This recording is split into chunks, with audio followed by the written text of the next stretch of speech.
Olá pessoal, meu nome é Mário Frigeri, sou poeta e escritor e estou convidando vocês para os meus momentos de poesia no YouTube. Serão mais de 100 poemas, meus e de outros poetas, interpretados com muito carinho para iluminar o seu coração. Venham comigo. A mensagem de hoje intitula-se Carta a Kardec e reproduz minhas reflexões íntimas a respeito desse grande vulto da humanidade que teve por missão consolidar na Terra a promessa do Cristo quanto ao advento do Consolador. Os profetas do Velho Testamento haviam anunciado a vinda do Messias. O Messias veio na pessoa do Cristo, o qual, tendo de voltar ao Pai, prometeu que nos enviaria o Espírito da Verdade, que ficaria para sempre conosco.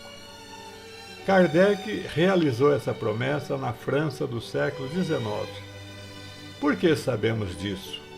Porque nenhum fato histórico ocorrido desde Jesus até nós, exceto a doutrina espírita, preencheu todos os requisitos anunciados por Jesus a respeito do Consolador. Isto é um fato incontestável, e contra fatos não há argumentos. Carta a Kardec traz a seguinte epígrafe, escrita por um dos correspondentes do codificador.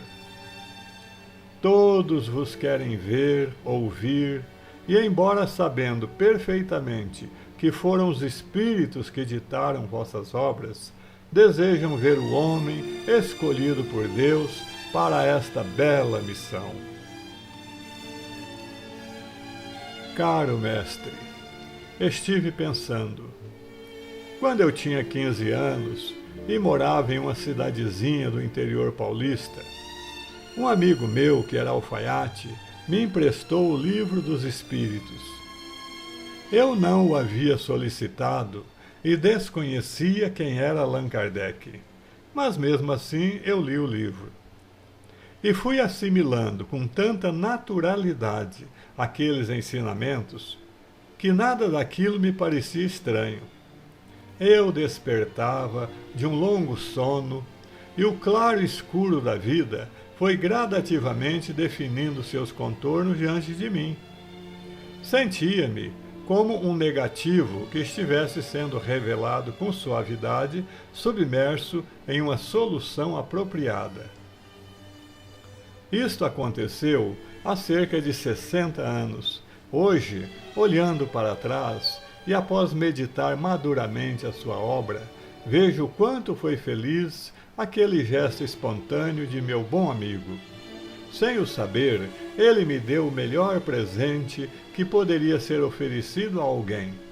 Como alfaiate, proporcionou-me a vestimenta ideal que me protegeu de muitas vicissitudes na vida, perfeita para todas as circunstâncias, sempre aconchegante nos invernos e arejada nos verões. Aprendi muito. Mas o que mais me aproveitou em todo aquele aprendizado foi aprender a tomar como pessoal todos os seus ensinamentos, a considerar que estavam focados em mim, visando a minha regeneração e ao meu aprimoramento. Confesso que fiquei até um pouquinho egoísta, com medo de que algum aventureiro pudesse arrebatar-me a palma, aproveitando mais do que eu daquela espécie de anistia espiritual que Deus estava oferecendo à humanidade. É claro que anistia não é bem o termo, mas o senhor captou a ideia, não é mesmo? Que mais aprendi? Aprendi que sou um espírito imortal e que a morte apenas me livrará dos liames da matéria perecível a que estou temporariamente vinculado. Por isso, a fé me preenche de uma energia inquebrantável. A esperança me faz vislumbrar uma vida cada vez mais feliz. E a caridade que pratico me proporciona um presente cheio de satisfação, preparando-me para um futuro de plenitude, tanto nesta quanto nas vidas que hão de vir. Aprendi que a verdade é sempre calma e não necessita de arroubos espetaculosos nem de foguetórios de intelecto. Por isso, nunca permiti que o zabumbar das ideologias humanas viesse perturbar a tranquilidade de meu coração. Aprendi mais. Aprendi a assimilar de sua obra tudo aquilo que me possa melhorar, uma vez que o meu aprimoramento espiritual irá beneficiar a todos que de mim se aproximarem nesta trajetória terrena. Por isso, sempre deixei deslizar sob mim, como enxurro subterrâneo, as polêmicas e dissidências geradas pelos homens, excelentes para inflar os egos, mas desastrosas para a promoção da fraternidade. Aprendi que os bons são maioria na terra e que se os maus parecem tão numerosos, é somente porque eles têm mais audácia, mas de tal modo compreendem a supremacia do bem que, não desejando praticá-lo, com ele se mascaram para atingir suas metas. Por isso, ao levar meu grãozinho de areia todos os dias à montanha, trabalho procurando tornar os bons mais ousados, para que, ao atuarem no bem, possam influenciar o mundo, talvez convertendo os maus ao bom caminho com seus exemplos. Aprendi que os bons espíritos só dispensam assistência aos que servem a Deus com humildade e desinteresse, e que repudiam aqueles que buscam no caminho do céu um trampolim para as conquistas dos bens da terra. Por isso, desde o início de minha jornada terrena, procurei combater em mim, com redobrada energia, essas três pragas da alma humana: o orgulho, o egoísmo e a vaidade. É uma luta desigual, sem tréguas, de um inexperiente Davi e sua rodopiante Funda contra três calejados Golias armados até os dentes. Quem vencerá? Eu apenas o presumo, Deus o sabe. Continuei aprendendo. Aprendi que o Espiritismo é um campo neutro que chama a si os homens de todas as crenças e até de crença nenhuma, para uni-los sob o estandarte da caridade e da fraternidade. Por isso, não sendo ele mais um sectarismo dentre tantos que existem no mundo, é o cenáculo planetário ideal onde as pessoas de todas as tendências e nacionalidades podem se dar as mãos, respeitando-se mutuamente em suas variadas convicções, até que todos sejamos um no Pai Celestial. Aprendi que as revelações divinas são sucessivas e que após as três já conhecidas, que foram trazidas por Moisés, por Jesus e pelo Senhor, virão outras, até que a humanidade haja atingido a perfeição. Por isso, como filho do tempo que sou, sempre transitei por essas três grandes revelações e por outras intermediárias, absorvendo seu néctar sublime e disseminando-o num envolvente abraço a todas as criaturas, sem nunca assentar acampamentos permanentes no solo de um mundo em perpétua mutação. Aprendi que há duas partes distintas na lei mosaica: a lei de Deus, promulgada no Sinai, e a lei civil, estabelecida por Moisés. A primeira é imutável, mas a outra se modifica com o tempo, pelo fato de ser apropriada aos costumes do povo hebreu.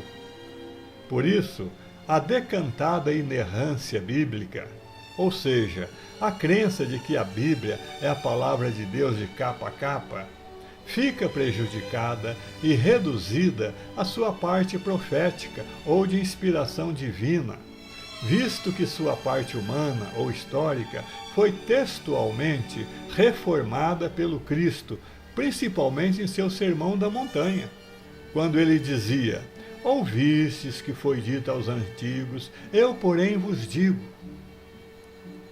E aí ele fazia a reforma da lei antiga. Eu aplico esse mesmo princípio de interpretação a todas as obras ditas sagradas das religiões antigas e modernas existentes na Terra. Aprendi que a lei da reencarnação não é um sistema que dependa dos homens adotar ou não, mas sim uma lei da natureza inerente à humanidade que consiste em admitir para os espíritos endividados muitas existências sucessivas na carne, facultando-lhes igualitariamente os meios de sair da inferioridade em que se encontram e atingir a perfeição. Por isso, compreendi que essa lei, ao retribuir a cada um de acordo com suas obras, demonstra de forma insofismável a bondade e a justiça de Deus onipresentes no aparente caos do mundo, uma vez que cada ser, no exercício inviolável de seu livre-arbítrio, é o responsável pessoal e o artífice exclusivo de sua felicidade ou de sua ruína dentro desse formigueiro humano chamado humanidade. O que aprendi por fim? Finalmente, venerável mentor, após me haver debruçado por muitos anos sobre essa fonte inexaurível de saber, qual foi a última coisa que aprendi depois de haver aprendido tanto? Aprendi a esperar com serena alegria e sentimento reverencial a sua volta. É isso mesmo, o seu retorno entre nós. As entidades superiores revelaram que o Senhor voltaria para dar continuidade à sua missão e completar a sua obra. E o Senhor mesmo fez seus cálculos aritméticos, lembra-se? Já encampando a ideia e assumindo o pensamento novo e salutar de uma futura e proveitosa existência, na qual veria com satisfação, em plena frutescência, as sementes que houvesse espalhado pela terra. Se a sua missão no século XIX foi aquele poderoso divisor de águas na história humana que todos conhecemos, que prodigioso unificador de águas não será o seu novo ministério neste mundo? E águas, como todos sabemos, significa, no seu sentido profético, povos, multidões, nações e línguas, como vemos no Apocalipse, capítulo 17, versículo 15. Mesmo considerando que a matemática humana nem sempre coincide com a cronologia divina, de uma coisa não tenho dúvida: a sua volta, próxima ou distante, não importa, estabelecerá um marco inédito e miliário na regeneração da humanidade. Ainda outro dia, eu estava conjecturando a respeito de uma tradição do povo judeu que sempre me calou fundo no coração. Por ocasião da Páscoa, quando todos estão reunidos no recesso de seus lares para as comemorações alusivas à data, cada família hebraica tem por costume manter respeitosamente uma cadeira especial, vazia, na cabeceira da mesa, destinada ao profeta Elias. E por que o fazem? Porque acreditam com inabalável certeza que Elias voltará um dia, e, sentando-se naquela cadeira, anunciará ao chamado povo eleito a tão anelada vinda do Messias. Eu faço o mesmo com o Senhor, não por ocasião da Páscoa, mas sempre que mergulho o meu pensamento na profundeza abissal de sua obra. Geralmente, nessas horas mansas, sob uma vibração de paz que me replena o ser, uma gratidão imensa toma conta de mim. Então, comovido, eu também posiciono reverentemente uma cadeira especial na cabeceira da mesa e a coloco à sua disposição. Não no gabinete físico onde realizo meus estudos, como o senhor bem sabe, mas no santuário de meu coração. Até breve, reverendo mestre. Esteja certo de que em sua missão vindoura o senhor já não estará tão sozinho. Uma legião de devotados companheiros, entre os últimos dos quais lhe peço a honra de me incluir, estarão sempre à sua espera, vigilantes em seus postos, marchando em suas pegadas, empunhando vigorosamente o estandarte de luz que o Senhor implantou nos corações bem formados. Até breve, pois. Com profunda reverência e consideração do discípulo expectante de sempre, Mário Frigeri. Carta a Kardec. Meu respeito e admiração por Allan Kardec são incomensuráveis, mas não chegam ao ponto de considerar verdades inabaláveis tudo o que está codificado nessa substanciosa doutrina. A doutrina espírita é como a Bíblia Sagrada, tem uma parte humana e uma parte divina. A parte divina é monolítica e desceu das altas esferas. Mas a parte humana pede reflexão, em face da progressividade das revelações e de novas luzes estarem sempre descendo do infinito sobre nós. Em meu livro, O Homem da Caverna à Vida Eterna, eu analiso algumas dessas hipóteses e proponho novas reflexões.